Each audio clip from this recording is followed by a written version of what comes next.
everyone. I hope you're all doing well. I received a message from one of the brothers who asked me several comprehensive questions about the time of Salah, and very good questions. All of them are excellent questions, but it made me understand that I did not do a good job in my previous videos that I did about 2 years ago explaining the times of Salah. And I went back and I looked at that, and I felt a little bit ashamed. I really did not do a good job at all. So I'm going to make these videos with the hope of fully clarifying each piece of the timing of the Salah for you, so that hopefully you can just look at it and understand it just like I understand it. It's very simple, but it just requires definitely some attention to some details and also some grammatical knowledge of the Arabic and Quranic language. So without further ado, let's just first look at Al-Salat Al-Wusta, or the middle prayer as they call it. And then we'll tackle the other issues in another video. So I think in this video, we are just going to look at this one. So the verse we are looking at is verse number 2 of verse number 238 of chapter 2, where it says, Hafidhu ala salawat, basically protect all your salat, all your and also Salat al-Wusta. So that's what we want to look at, and the prayer, the intermediate salah. But before we understand what the Quran is talking about, we have to understand another verse. So this verse number 58 of chapter 24, lays the groundwork for us to understand that verse that I just read for you. So, but I'm not going to read all these verses for you. You can obviously feel free to read it, but I just want to talk about two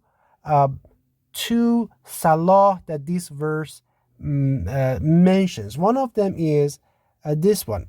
It says Salat al-Fajr. So this is number one, Salat al-Fajr, and the other one is Salat al-Isha, number 2. So number 1, Salat al-Fajr, means Salat of the dawn. It's dawn prayer. It's the morning prayer. And Salat al-Isha is the evening prayer, the Salat during the time of the Isha. So let's just talk about these two words, and we're going to come back to this verse again in another video. I just want you to pay attention to only two things. Number 1, Salat al-Fajr. Number 2, Salat al-Isha. And then after that, we'll move to the other topic, to Salat al-Wusta. Okay, Salat al-Fajr. What does it mean? Look at the structure of this sentence. So what do we have? We have the word Salah in Arabic. I'm going to start with Arabic. So in English, I'm writing it like this. Transliterating it. So Salat, and then Al. So this is part 1. Then Salat, then we have this. And then Fajr. Right? That's the number 3. So pay attention to this. This is really important. Fajr, the word Fajr has Alif Lam in front of it. But the word Salah here, look, it does not have Alif Lam in front of it. Why is that? This is in Arabic, it's called Al-Bafi. So what it means is that basically this is telling us the actual meaning of it is what? Is this. Salah, Salat, or Salah of, this is an izaf, of the time of Fajr. What is the time of Fajr? It's dawn. I mean, there's no dispute with this. Fajr means dawn. Dawn is the period of time up until sunrise. It's just the night has ended and but the sun has not risen yet. It's about an hour 20 minutes, an hour and a half. So there's no dispute about Fajr being dawn. Everyone knows that. I mean, there's no other way to translate that. But what is really important here is that this is a idafa. It means it is the salah of the time of Fajr. This is really important. Now, number two, and I'm going to tell you why this is important. You have to understand this to be able to understand the middle prayer. So when Allah talks about Salat al-Isha, which is the Salat of the time of dusk or the evening, it's basically right after the sun has set up until the darkness of night starts. Again, it's about an hour 20 minutes to about an hour and a half, depending on the time of the year. You have the same grammatical structure. What do you have? You have the Salah, and then you have Al, Alif, Lam, and then you have Isha. So what does this mean? Exact same as above. It means Salat of the time of Isha. So it means Salat of, or Salah of the time of Isha. Is that clear? I just want to make sure this grammatical structure, you have to understand that. So it's Salat al-Isha. So the first one doesn't have Alif Lam, as you can see here. There's no Alif Lam. Again, as you can see here, there's no Alif Lam here. It's missing. It doesn't have it. But the second one has the Alif Lam, for those of you who are more comfortable with the Arabic. So this is Salat al-Fajr, Salat al-Isha. It means Salat of the time of Isha. Salat of the time of Fajr. Okay, it's talking about the time of the prayer. So what are these two talking about?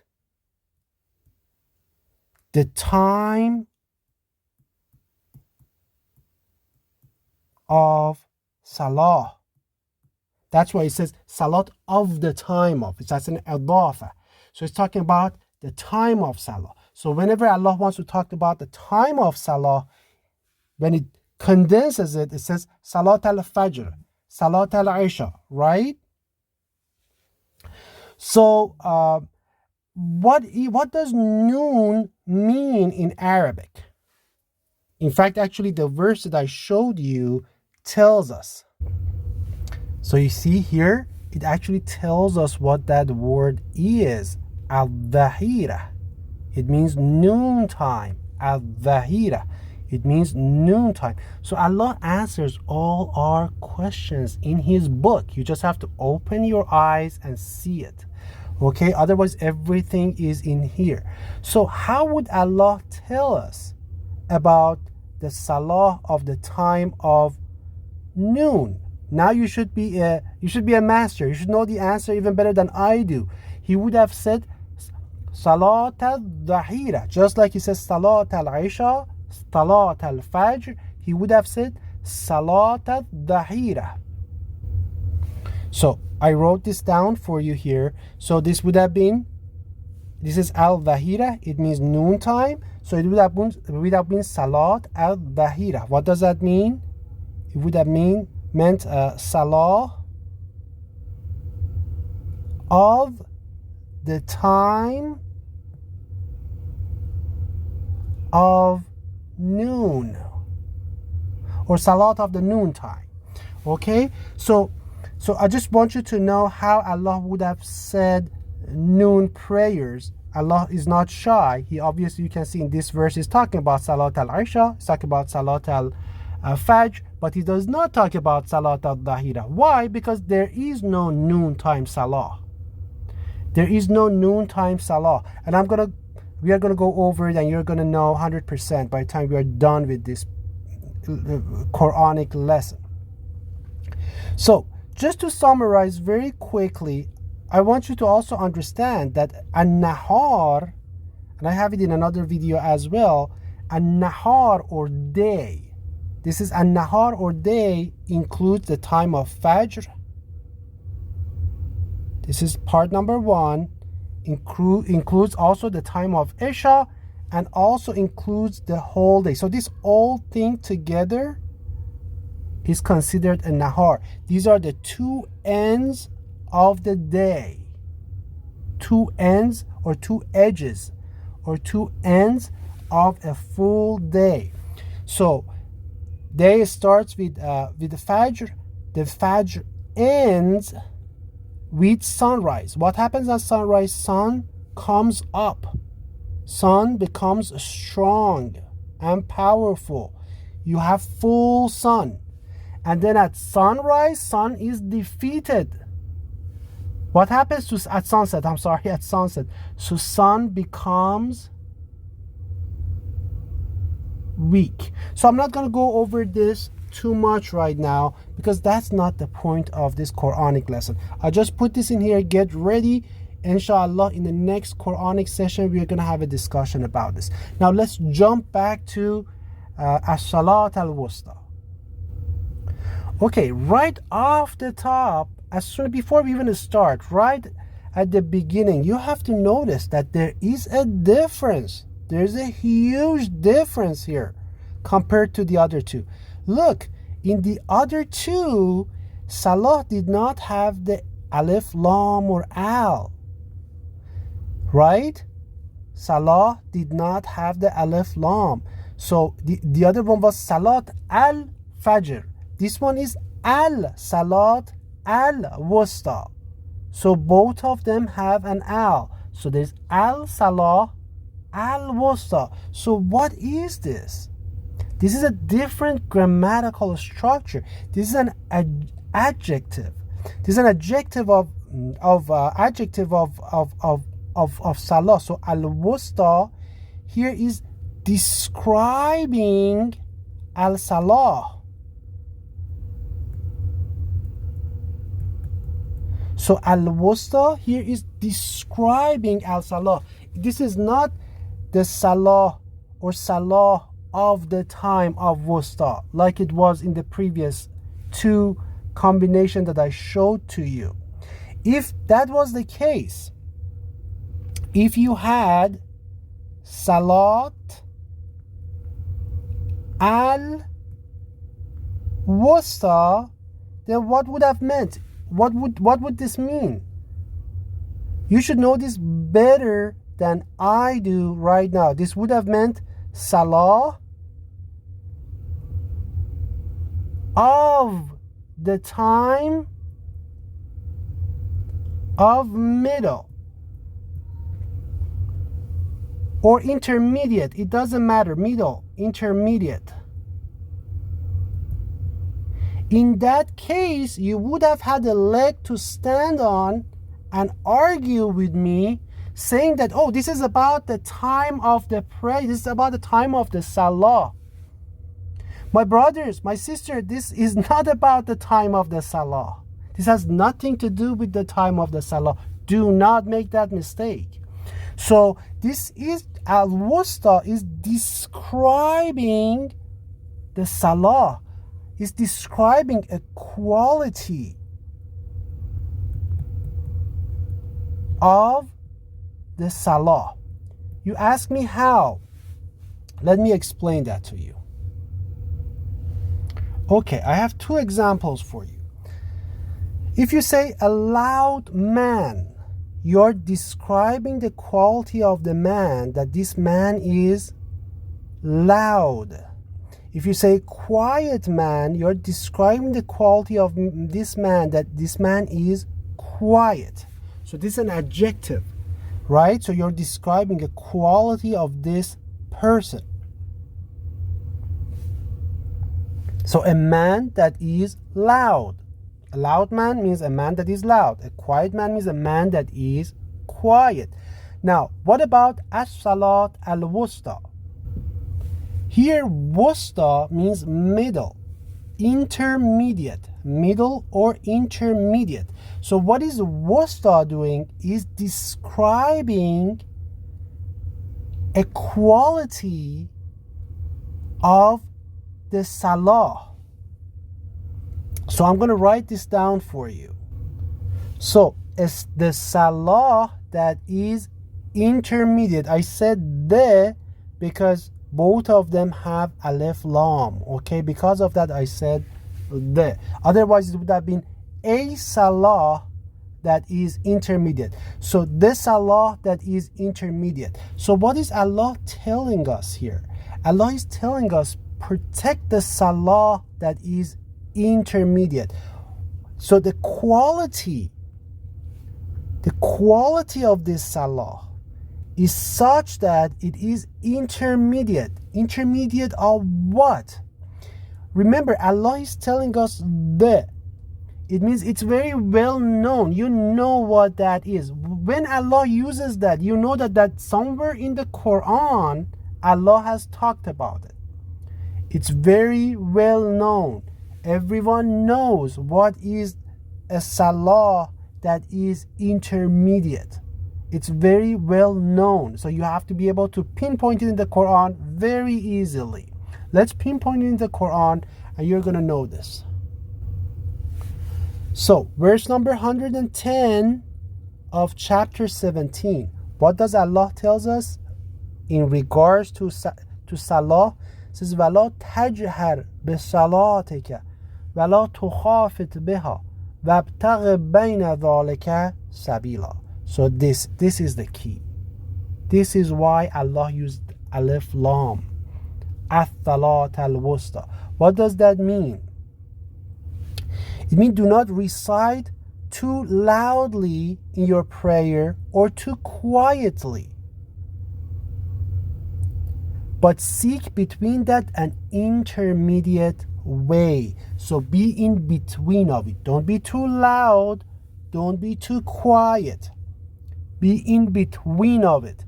So that's so important. As you can see, obviously, the worshippers of Akbar, they have violated this. So they keep quiet part of the salah.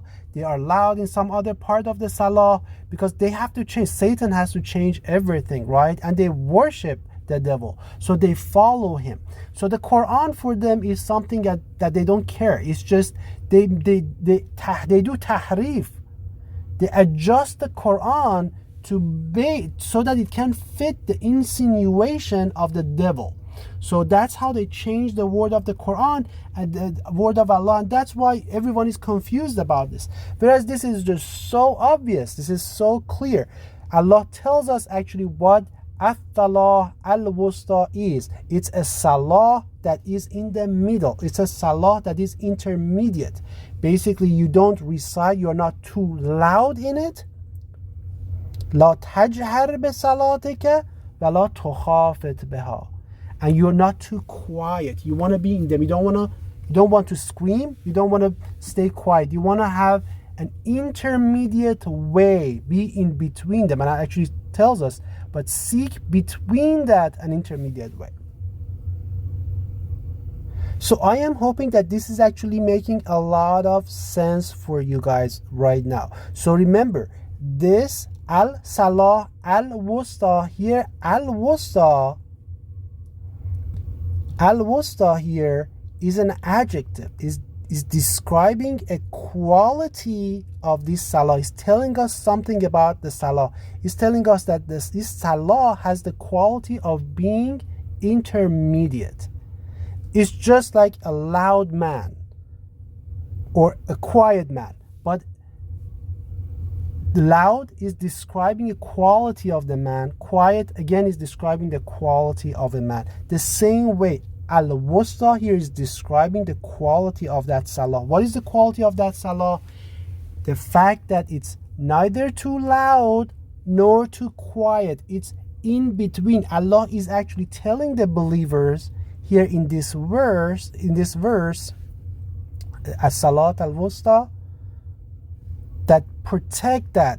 Make sure you don't become too loud or too quiet in your salah. We have looked at this verse before as well. So let me know if you have other questions. At this point, this should be very, very clear for all of you. And as I mentioned, if Al-Wusta had anything to do with the time of the salah, what would have Allah said? You should be masters. You should know this better than I do at this point. Allah would have said, Salat Al-Wusta. What would that mean? What would have that meant if Allah had said this? It would have meant Salah of the time of the middle. In that case, you could come and tell me, Mahdi, you're wrong. This is the time. So and I would say, sure, I agree. I would give up. But as you can see, that is not the case. This is an adjective. It's describing quality of the salah. And remember, Allah putting alif lam at the beginning of both of them. This is a very well-known thing in the Quran that you should be able to find. And as I shared with you, Allah heard the turmoil and the confusion that has been caused by the insinuation of Akbar, the bigger devil, and He has already answered that question here for us in the Quran in verse number 110 of chapter 17. So let me know if you have other questions, and inshallah in the next lesson, Quranic lesson, we'll go over other aspects of the timing of the salah. Peace and blessing to all of you, and I hope you learned something interesting.